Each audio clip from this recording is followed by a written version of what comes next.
అందుకే అందుకే చెప్తున్నా, రేవంత్ రెడ్డికి అడుగుతా ఉన్నా నేను, రేవంత్ రెడ్డి నువ్వు నిజంగానే మగాడివే అయితే అసెంబ్లీ నడుస్తుంది కదా, 15-20 రోజులు పెట్టు.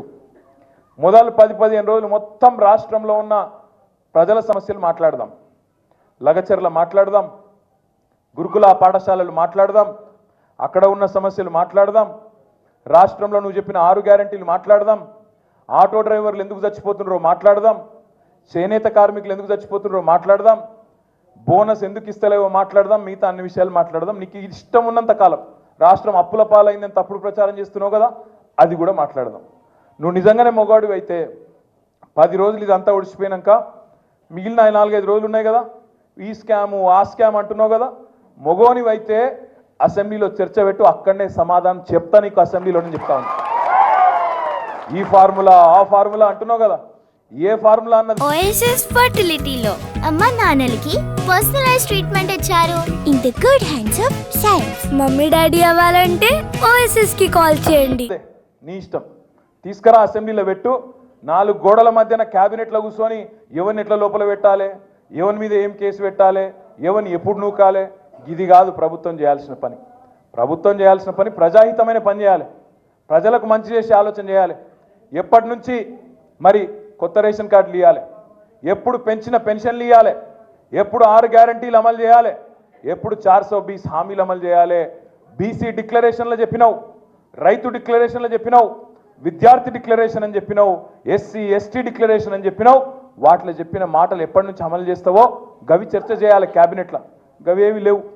మీరు చూస్తున్నారు ఎంత ఎంత ఎక్కింది అహంకారం నెత్తికంటే. మొన్న మీరు చూసిండ్రు ఢిల్లీలో ఇండియా టుడే అని ఒక టీవీ ఆడ చర్చ పెట్టింది. రేవంత్ రెడ్డి వేయండు, పోతే అక్కడ అడిగినరు వాళ్ళు, ఏం సార్ నువ్వు ఎవరిని పడితే వాళ్ళని జైల్లో పెడుతున్నావట, ఏం సంగతి అంటే, నేను ఎవరిని పెట్టినా అన్నాడు. మరి లగచర్ల రైతులను పెట్టినావు కదా, 30-40 రోజులకెళ్ళి వాళ్ళు ఉన్నారు కదా అంటే, వాళ్ళు కొట్టినరు, కలెక్టర్ని కొట్టినరు మాట్లాడతాడు. కలెక్టర్ ఏమో నన్ను ఎవడు కొట్టలేదని చెప్తాడు, కలెక్టర్ ఏమో నా దాడే జరగలేదు, కొట్టనే లేదు ఎవడని కలెక్టర్ చెప్తాడు. కానీ రేవంత్ రెడ్డి మాత్రం కొట్టినరు అని చెప్తా ఉన్నాడు.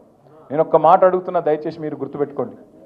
ఒక లగచర్లలో రైతులనే కాదు, ఇలా సోషల్ మీడియాలో పోస్టులు పెట్టే పిల్లలకు ఎస్ఐలు ఫోన్ చేస్తున్నారు, సిఐలు ఫోన్ చేస్తున్నారు, డిఎస్పీలు ఫోన్ చేస్తున్నారు. నేను చెప్పేది కరెక్టేనా? ఫోన్ చేసి బెదిరిస్తున్నారు. ఎందుకు బిడ్డ మీకు లోపల పెడతాం, కేసులు పెడతాం, లోపలేస్తాం అని మాట్లాడుతున్నారు.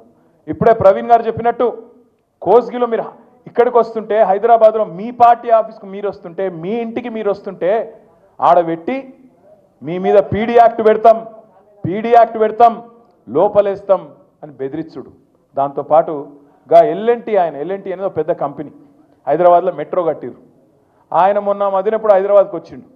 వచ్చి ఆయన విలేకరులతో మాట్లాడుకుంటూ ఒక మాట అన్నాడు. ఏమన్నాడు? ఈ ఫ్రీ బస్సు పెట్టినాక మాది కొద్దిగా తగ్గింది గిరాకీ అన్నాడు. అంటే రేవంత్ రెడ్డి ఏమంటాడు ఎరికేనా, నూక్కుని రావని లోపల అంటాడు. అరే అది ఉన్నట్టు చెప్పుడు కూడా తప్పేనా? చెప్పుడే కాదు, ఇండియా టుడే టీవీలో చెప్తుండు అని నూకుమన్నా నేను నూకుమంటే వాడు బొంబాయి వారిపోయింది అంటుండు. అంటే ఇక నీకు ఎవరు ఖిలాఫ్ ఆఖరికి పాపం. కానీ ఇది ఏం తప్ప? యాక్టరు, సినిమా యాక్టరు, ఈయన పేరు మర్చిపోయిండు. ఆయన చెప్పేటప్పుడు పేరు మర్చిపోయిండు. తెలంగాణ సీఎం అని చెప్పి అటు చూసిండు. కొద్దిగా మనవానికి ఆయన ఎక్కడన్నా తలిగింది. అయితే నేనేమంటున్నా, గింత అన్యాయం అని పేరు మర్చిపోతే జైలు పెడతావు. ఇక గట్ల తయారైండు మన చిట్టినాయుడు. నేనేమంటున్నా, దయచేసి మీ అందరికి ఒకటే కోరుతున్నా, మీకు ఇవాళనే నాంపల్లి కోర్టులో పట్నం నరేందర్ రెడ్డి గారిది, అదేవిధంగా 27 మంది రైతులది మొత్తం నిన్న ఇవాళ వాదనలు మొత్తం అయిపోయినాయి. అన్న చెప్పింది కరెక్ట్, ఆర్ఎస్ ప్రవీణ్ అన్న. 20-24 రోజులు ఆడికెళ్ళి వికారాబాద్ కోర్టుకెళ్ళి ఇక్కడికి ఫైల్ రాలే. అప్పుడు